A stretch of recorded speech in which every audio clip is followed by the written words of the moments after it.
Assalamualaikum warahmatullahi wabarakatuh. Selamat pagi, selamat siang, selamat sore teman-teman mahasiswa semua. Semoga kalian dalam keadaan sehat. Baik, sekedar mengingat, perkenalkan saya Amiratun Najia Ripsi yang akan menyampaikan materi mata kuliah Morfologi Bahasa Indonesia. Minggu lalu kita sudah membahas mengenai konsep dasar morfologi, yang dimana morfologi merupakan salah satu cabang linguistik yang mempelajari seluk-beluk kata, serta pengaruhnya dalam perubahan bentuk kata. Oke, baik, langsung saja kita masuk ke pertemuan yang kedua, yaitu satuan-satuan gramatik bahasa Indonesia. Secara istilah, satuan gramatik adalah satuan-satuan yang mengandung arti baik secara leksikal atau makna dalam kata maupun gramatikal atau makna yang timbul dari peristiwa gramatikal. Sebelum masuk ke dalam materi inti, perlu diketahui ada susunan hierarki dalam satuan gramatik bahasa Indonesia. Satuan gramatik tersebut terdiri atas 6 hal. Pertama, morfem. Morfem adalah satuan yang diberikan terhadap satuan gramatik terkecil.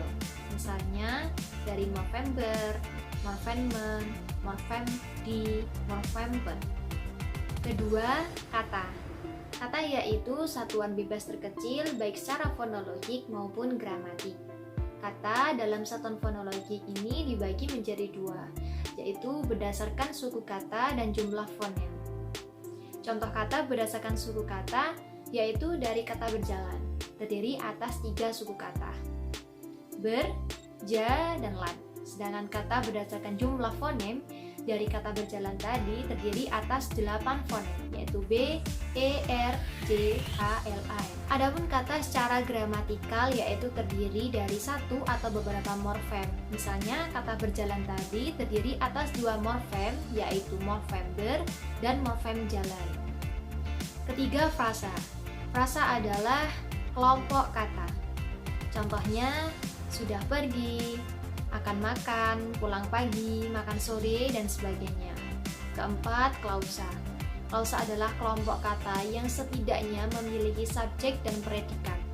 Misalnya, orang tuanya sudah sehat. Orang tuanya berperan sebagai subjek dan sudah sehat berperan sebagai predikat. Kelima adalah kalimat. Nah, kalimat ini adalah satuan bahasa berupa kata atau rangkaian kata yang dapat berdiri sendiri dan menyatakan makna yang lengkap. Biasanya terdiri atas subjek, predikat, objek, dan keterangan. Sebagai contoh, aku membaca buku di perpustakaan.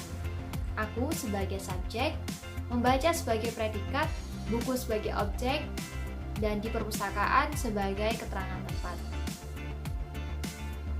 Terakhir adalah wacana. Wacana adalah bagian unsur kebahasaan yang paling besar karena terdiri atas kata, morfem, frasa, klausa, dan paragraf. Setelah mengetahui hierarki satuan gramatik sebelumnya, materi selanjutnya yaitu bentuk-bentuk gramatik yang terbagi atas 2 hal. Yang pertama ada bentuk tunggal. Bentuk tunggal secara istilah berarti bentuk satuan gramatik yang tidak terdiri satuan yang lebih kecil. Satuan gramatik bentuk tunggal tersebut dikenal sebagai monomorfemis. Bentuk tunggal meliputi verba yang mengacu pada perbuatan dan keadaan. Sebagai contoh, satuan sibuk, tidur, lari, sore, lelah, dan sebagainya. Kemudian yang kedua, bentuk kompleks. Secara istilah berarti satuan gramatik yang terdiri satuan yang lebih kecil lagi. Satuan gramatik ini disebut sebagai polimorfemis. Bentuk kata kompleks meliputi kata berafiks seperti men, ber, an, dan disertai kata kombinasi afiks di, ti, dan ke an. Sebagai contoh kata berjalan. Kata berjalan terdiri atas bentuk afiks ber dan jalan. Kemudian kata menari terdiri atas bentuk men dan tari. Lalu kata membelikan terdiri atas bentuk men, beli, dan kan. Oke, selanjutnya ialah pembagian morfem. Apa Apa itu morfem? Morfem merupakan satuan gramatik terkecil. Pada dasarnya, morfem memiliki 3 kategori. Yang pertama, ada morfem bebas. Morfem bebas adalah morfem yang memiliki makna leksikal dan bisa berdiri sendiri dalam sebuah tuturan. Morfem bebas ini dapat disandingkan dengan morfem terikat. Sebagai contoh dari satuan jual, sungai, pohon, makanan, dan sebagainya. Misalnya satuan pohon. Satuan pohon termasuk dalam morfem bebas. Sebab satuan pohon bisa dijadikan sebagai jawaban dari sebuah pertanyaan. Yang pertama, engkau sedang menggambar apa? Jawaban pohon. Engkau menebang apa? Jawaban pohon.